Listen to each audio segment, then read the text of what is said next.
It says, find the first four terms in ascending powers of x of the binomial expansion of 1 plus 8x to the half, given each term in its simplest form for 3 marks. So we've got the formula summarized here. So remember what you always do. Let's just write it out. So 1 plus 8x to the power of 1 half. So we can see quite clearly that I'll do it on top. Our ax in this case is 8x. Our n is equal to a half. So we're just gonna literally apply the formula, aren't we? Let me just double check I wrote that down correctly. Yes, I have. So it's gonna be equal to let me just move this down a tad bit. So like that, and then like that. It's gonna be 1 plus n is a half. Ax is gonna be ax like that, plus n, which is 1 half, a half minus 1 over 2 factorial, and then ax is 8x, so ax all squared, plus a half take away 1, a half take away 2 over 3 factorial times 8x all to the power of 3. Everybody happy with that, guys? Makes sense? Yeah. But yeah. So now we are here, guys. Let's just simplify a bit further. So I've got one, a half of 8 is 4, so that's 4x there. I've got a half. Let's evaluate those quickly. So a half minus 1 is minus a half, like that. And then over 2 factorial. And then let's expand this. 8x all squared, that's going to be times 64x squared, isn't it? So that's done. And then this one's going to be a half minus 1 is minus a half. And then a half minus 2 is minus 3 over 2, isn't it? Over 3 factorial. And then 8 cubed, I don't know what that is. Can't lie. 8 cubed is equal to 500, yeah, of course, 512. So it's going to be times 512x cubed, right? And then now all I'm doing is, remember, you're just going to punch in all of these numbers because that will make your coefficient like that. And then that one like that. So let's plug that in and see what we get. So the first one, we're at 1 plus 4x. And then that one is going to be negative because I've got negative sign there. But anyways, let me put it in. It's going to be fraction again, a half. You can do this in your head, but again, as I always say, just put it in the calculator. That way, you know you're never going to get it wrong because you're human at the end of the day. And then over 2 factorial, or let me times by 64, and then put the 2 factorial at the bottom. Try to get to go to the bottom. Why can I get to go to the bottom? Oh, there we go. 2 factorial. And then option, that one, prob F1, like that. Obviously, 2 factorial is 2, but again, just because I'm explaining it, I'm just doing it step by step. We're going to punch that in. We get minus 8. So it's going to be minus 8 and then x squared. And then this one, I've got two negatives there, so I know it's going to be positive. Plug that all in. So I'll just go up here and edit this one, to be honest. That's going to be 512. That's going to be a 3 factorial, like that. And then I'm going to times by minus 3 over 2, like that. Um, like that. That's all good. Close bracket, we get 32.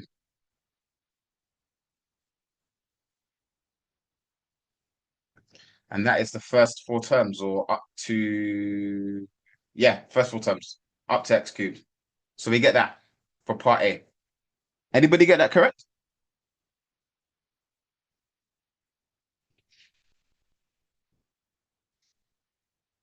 Yeah, good stuff, guys. Brilliant, fantastic, fantastic, brilliant. So now part B, it says explain how you could use x equals 1 over 32 in the expansion to find an approximation for root 5. There is no need to correct the calculation. So again, that part B always comes up where they're asking you about approximating actual numerical values, right? Irrational numbers. What do we do here? Well, we've got x equals 1 over 32. And remember, think of it contextually. What have you done? You've said that 1 plus 8x all to the half is approximately up until the first four terms, the same as 1 plus 4x minus 8x squared plus 32x cubed, right? The more terms you get, the more accurate your approximation is. So if I plug in x equals 1 over 32, it says there's no need to carry out the calculation, but I think just to be rigorous, you may as well do it. It won't take long, right? Plug it into both sides. What do we get? So if I plug it into there, that's going to be 1 plus 8 times 1 over 32 to the half, isn't it? Right? Now, that right there is 1 plus 8 over 32. That's a quarter, no? Because 8 goes into 32 four times, reciprocal. So it's a quarter, like that. That's a half. That is 5 quarters, like that. So the right-hand side is actually just the square root of 5 divided by 4. Do you guys agree? You happy with that?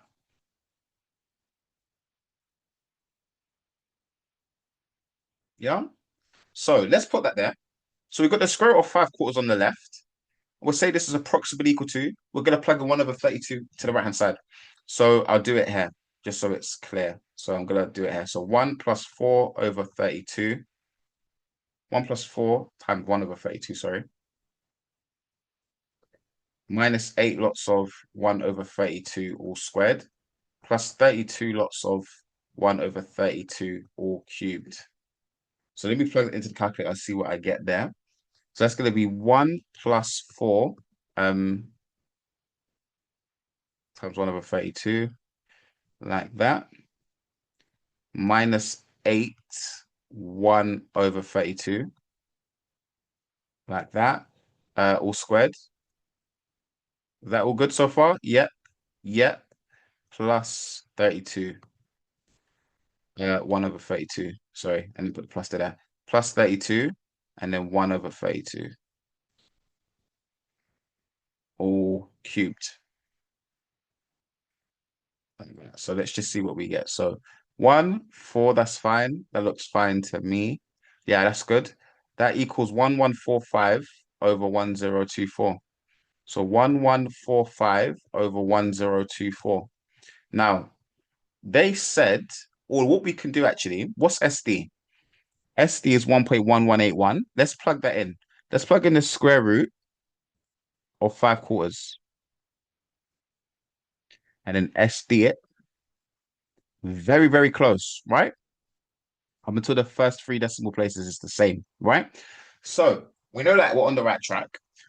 They wanted they wanted to figure out how to get an approximation for root 5, right? Well, what do we have here? We've got the square root of 5 over 4. Again, manipulation. Remember, this is an approximation. You could think of it as a loose equation, right? A loose equation symbol. So you can still move things around and manipulate it, right? So surd laws, that's root 5 over root 4, like that. 1145 over 1024. And then, well, that is the same as 2. Square root of 4 is 2, like that. So you just times that by 2.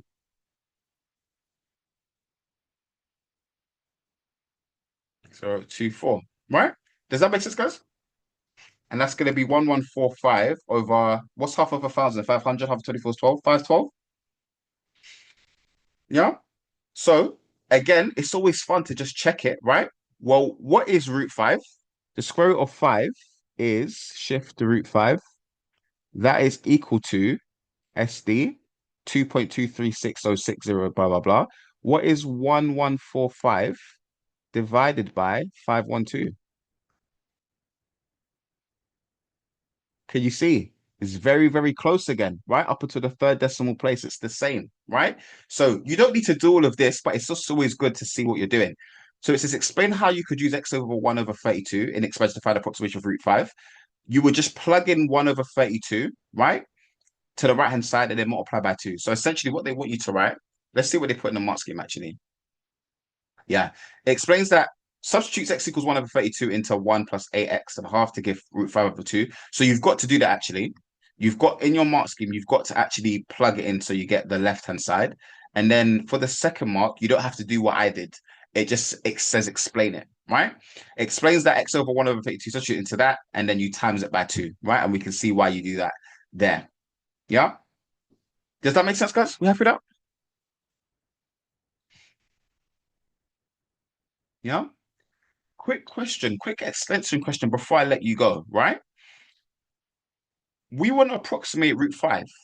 Now, for me, when I look at this, right, that is the same as the square root, 1 plus 8x, like that, right? We want root 5. Who's to say I can't make that equal 5? Let's say I make that whole thing equal 5. Then I'm going to have 1 plus 8x equals 5. I'm going to have 8x is equal to 4. And then I'm going to have x is equal to 4 divided by 8, which is a half. So surely I can plug in x equals a half as well, no? I can plug in, whoops, I can plug in x equals 1/2, x equals 1/2 also to get an approximation for root 5. Do you guys agree? Let's look at the question again. Let's get the question, right? Because at the end of the day, it's just a bit of algebra, isn't it, right? Do you guys agree with that?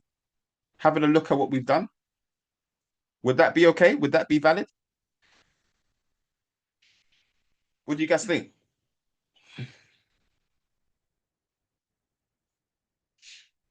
Well, I mean, algebraically, it would work, wouldn't it? But remember, with these types of questions, guys, there's always a range of validity. Remember, we said when we have the general expression 1 plus ax to the power of n, this is always valid for when the modulus of this expression is less than 1. The modulus of ax is less than 1. So in our case, 1 plus ax to the power of a half, it means that the modulus of ax must be less than 1. We know that that is the same as the modulus of 8 times the modulus of x, less than 1. The modulus of 8 is 8. So we can just say the modulus of x is less than the 1 over the modulus of 8, which means that x, the modulus of x, is between 1/8 and minus an eighth, isn't it? So the expansion is only valid for values of x between minus an eighth and an eighth. X equals a half, right, is outside of that range. So although algebraically you could reverse it and get that x equals a half value, it's outside the range of validity. Yeah.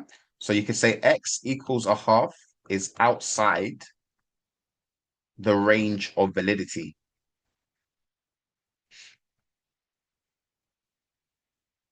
So we cannot use x equals a half. And these are the types of questions that they can ask you in an exam. One markers at the end. Can we use this value? If so, why?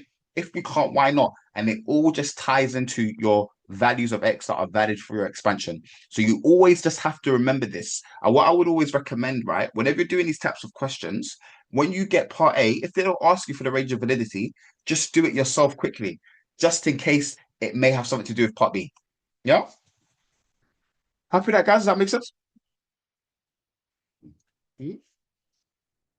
Good stuff. How did we find the lesson today? Put a 0 if you don't understand binomial expansion, makes no sense, or put a 10 if it's very straightforward, you understand it perfectly.